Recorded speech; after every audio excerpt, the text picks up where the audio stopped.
Find the derivative of f of x is equal to x squared ln x. So, i-apply natin yung product rule sa problem na ito. So, product rule tayo. D over dx is equal to d over dx u v. Yeah. Is equal to u prime times b plus u b prime. So, ito yung ating product rule, and which yung ating u, ito yung x square, and then yung y naman ay no, yung b pala ay ln x. So, kung mapapansin nyo, meron tayong prime. So, i-derive lang natin siya.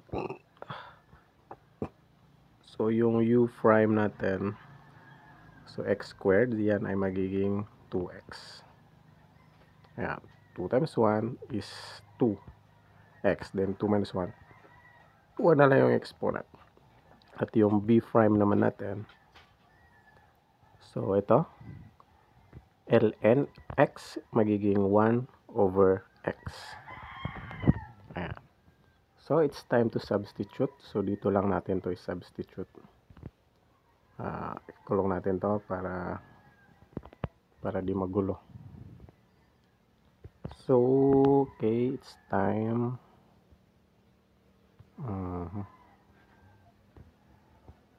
So, substitute natin. So, yung u prime natin ay 2x. And then, yung v, ln x. ln, yan. At i-add natin sa ang u, ano yung u? X square. Di ata kakasya.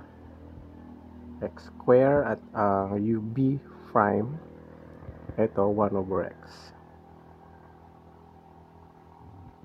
So, yan. Medyo usog natin dito banda kasi ayaw kumasya.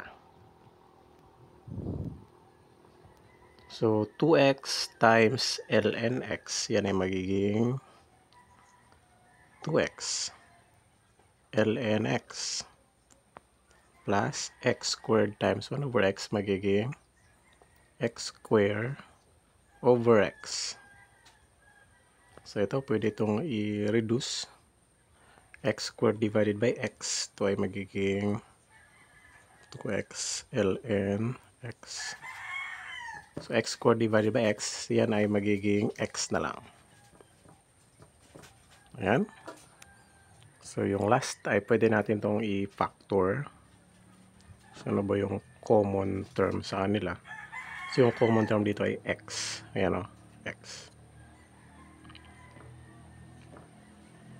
2x ln x divided by x. So, ito ay magiging, so cancel yung x nito. Ang matitira sa loob ay 2 ln x. Yan. Plus x divided by x, 1.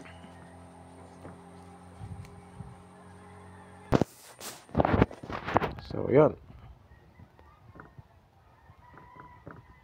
Ito na yung, ano niya, derivative.